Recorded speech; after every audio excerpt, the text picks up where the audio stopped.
The lights are off, phones down, and right on cue.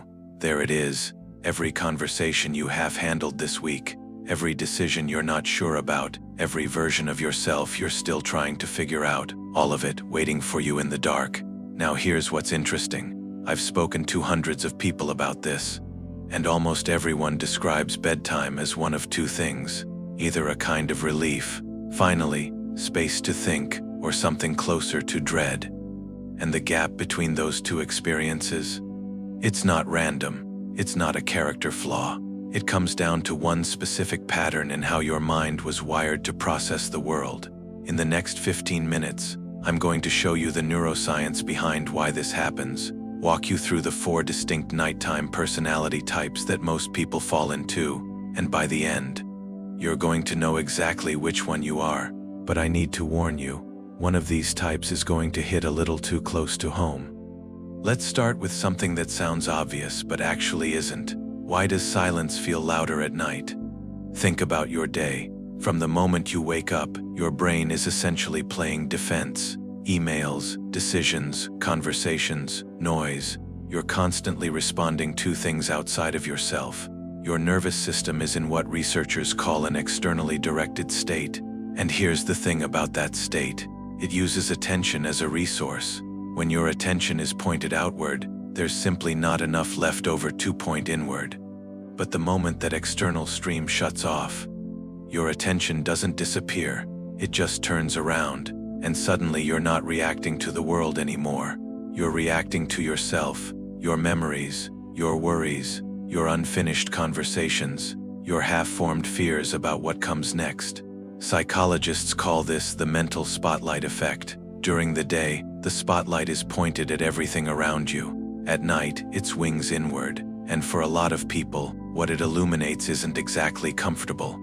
Now here's where it gets interesting, and I want you to hold this thought because I'm going to come back to it in about 2 minutes. Because the reason that spotlight feels so intense is actually rooted in something specific happening inside your brain, something that most sleep advice completely ignores. But before we get there, let's talk about what that spotlight actually finds for some people. Random, almost stream of consciousness thoughts, images from the day, half-finished ideas. For others, it's emotionally charged material, regret, anxiety, self-criticism, the replay of a conversation from 3 days ago on a loop, and for a smaller group, and this is the one most people don't talk about, bedtime is actually welcomed. These are the people who find the quiet exciting, who do their best thinking. Lying still in the dark, who would genuinely rather stay awake an extra hour than lose that inner space. All 3 of those experiences are real. None of them are wrong, but they point to fundamentally different patterns. Patterns that have names, that have been studied, and that have specific implications for how you sleep and how you function. We're going to get to those patterns. But first, that thing I told you I'd come back to. There's a network in your brain called the default mode network, the DMN, and its job, when you're not focused on a task, is essentially to run a background audit of your life. It asks questions like, how did that interaction go? What does this say about me? What's coming next, and am I ready for it? During the day, your prefrontal cortex, the part of your brain responsible for rational thinking, emotional regulation, perspective, helps keep that audit quiet. You're busy, there are things to do, the DMN gets muted, but at night, that regulatory system starts winding down as your body prepares for sleep, which means the DMN gets the floor without much of a filter. And here's the part that I think is genuinely fascinating, and that most people have never heard before. Research shows that the brain actually uses the period just before sleep as prime time for emotional memory consolidation. It's not malfunctioning when it replays the awkward conversation from Tuesday. It's filing it, tagging it emotionally, trying to integrate it into your understanding of yourself and your past. In other words, your brain at night is not broken, it's doing its job. The problem is, for most of us, that job has no off switch, and the way that process plays out, whether it spirals, whether it loops, whether it feels productive or terrifying, that's where your personality type comes in, and that is what nobody in the sleep space ever talks about.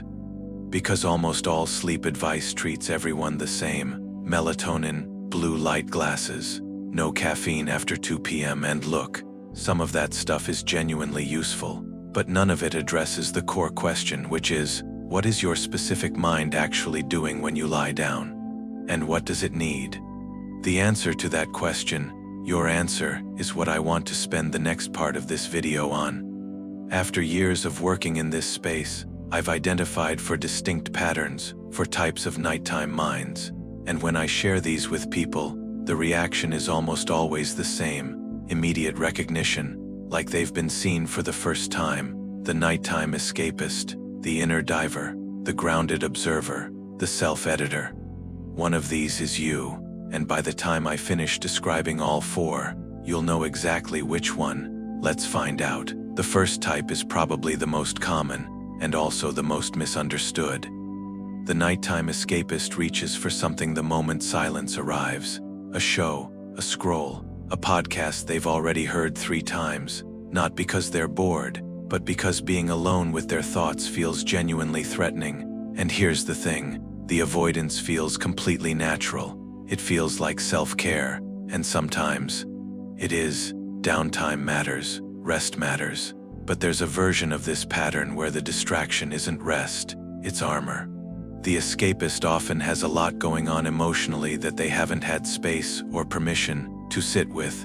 The nighttime isn't the problem. The nighttime is just the moment the armor stops working. If you're someone who genuinely cannot remember the last time you fell asleep without a screen, a podcast, or background noise, this might be you. And I want to say clearly, that's not weakness. But it does have a cost, and there's a specific reason it keeps happening, which I'll get to when we talk about what to do about it. Now, the second type is almost the complete opposite, and honestly, the one that surprises people the most when they see themselves in it. The inner diver welcomes bedtime. For them, the quiet isn't a threat, it's an invitation. These are the people who lie awake not because they're anxious, but because they're genuinely engaged with their inner world. They ask themselves big questions, they revisit experiences, they process emotions almost like a hobby. Sounds healthy, right? And in many ways it is. Inner divers tend to have high emotional intelligence, strong self-awareness, a rich inner life. But here's the shadow side that nobody tells them.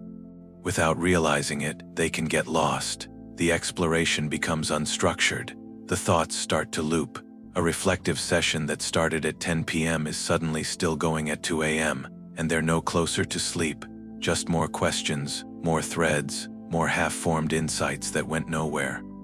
The inner diver doesn't struggle to feel, they struggle to stop, and that distinction matters enormously for what they actually need. The third type is the one that most people aspire to, but fewer people actually are than they think. The grounded observer has developed, often without consciously trying, a specific relationship with their own mind. They notice what's happening internally without immediately becoming it. A worry arrives, they don't fight it, and they don't spiral into it, they simply observe it. I notice I'm anxious about this, not, I am anxious. That small difference in language represents a genuinely different neurological pattern. This is considered the most psychologically adaptive nighttime style, and research in cognitive behavioral therapy bears that out consistently. But I want to say something important for the grounded observers watching this, because I think it'll resonate. This capacity isn't permanent. It's not a fixed trait you either have or don't. Stress erodes it, exhaustion erodes it, major life events erode it.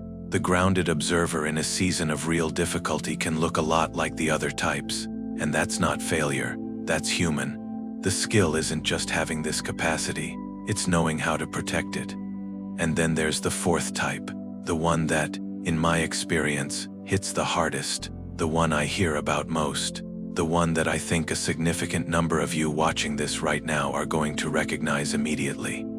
For the self-editor, bedtime becomes a review session. They replay conversations word by word. They evaluate choices they made. They try to optimize themselves into feeling okay, as if the right analysis, applied with enough precision, will eventually produce the feeling of security they're looking for. The mind is using analysis. as a substitute for emotional resolution. If I can just figure out what I should have said, if I can just make sense of what happened, then I'll feel okay. The problem is that analysis and reassurance operate on completely different systems. You can dissect a situation perfectly, understand every variable, identify every misstep, and still feel exactly as unsettled as you did before you started. The self-editor is not afraid of their thoughts. They are intensely engaged with them. There's a kind of relentlessness to it, a belief, usually unconscious, that if they just think hard enough for long enough, they'll arrive somewhere that feels safe. And sleep pays the price. If this one landed for you, if something in your chest recognized that description, stay with me, because what I'm about to share about the self-editor specifically is the thing I wish someone had told me years earlier. Now let's talk about what to actually do with this. And I want to be specific per type, because generic sleep advice doesn't account for why you're actually lying awake. The same tip that helps one person will do nothing for another, and sometimes it'll actually make things worse.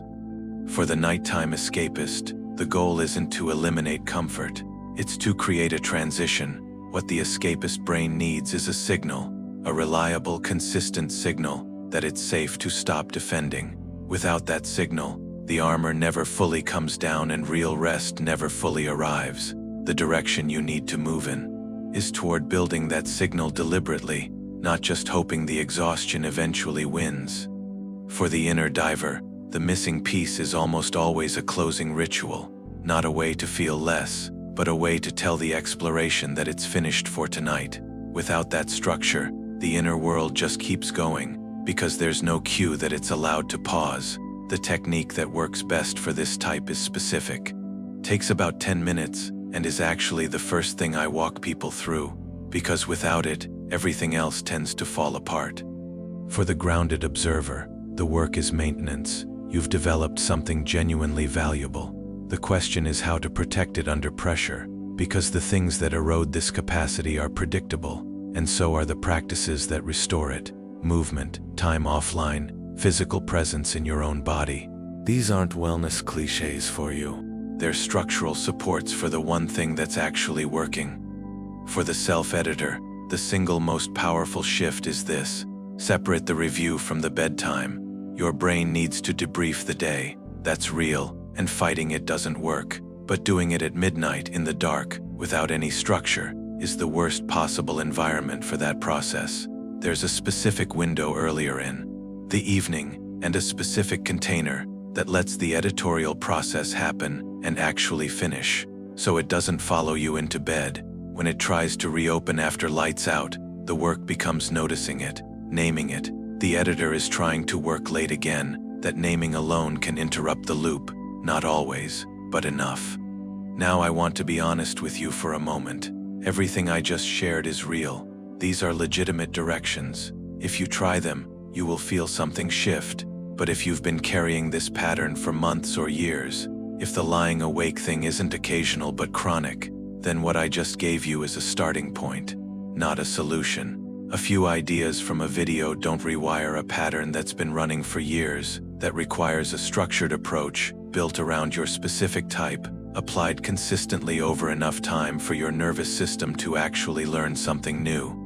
That's exactly why I built the deep sleep method. It's a complete system, not a tip list, designed around each of the 4 types we just talked about. So if you watched this and thought, yes, that's me, but I don't know how to actually change it, that's what it's there for. I'll put the link in the description. But before you go anywhere, I want to give you something that I think is even more valuable than the video you just watched. Because here's the thing about the 4 types. I described them, but I described them in general. Your version of any one of these types is specific to you. The exact way your mind behaves at night, the specific patterns underneath the surface, the triggers you might not have consciously identified yet. That's what the quiz is. Designed to surface. It's in the description. It takes about 3 minutes, 12 questions. And at the end, it doesn't just tell you your type. It gives you a specific breakdown of how that type tends to show up for people like you, and what that means for what you actually need. I want to be transparent. The The free quiz also introduces you to the deep sleep method for people who want to go further. But even if that's not for you, the result alone is worth doing. People message me about it constantly. The number one thing they say is some version of, "I've never had language for this before. It's the first time the thing I experience at night actually made sense." Take the free quiz, links below, and then, and this is the part I'm genuinely curious about, come back and drop your result in the comments. Are you a nighttime escapist? A self-editor? Did your result surprise you? Because the conversation this topic generates is always one of the most interesting things that happens on this channel, and I read every single one. If this video resonated with you, subscribe, because this is exactly the kind of work this channel is built around, not surface-level sleep tips, the patterns underneath. And if you know someone who chronically struggles at night, someone who you've watched fight this for years, send them this, not as a fix, but because sometimes just knowing that what you experience has a name and a reason, and that you're not alone in it, is the thing that changes everything. I'll see you in the comments.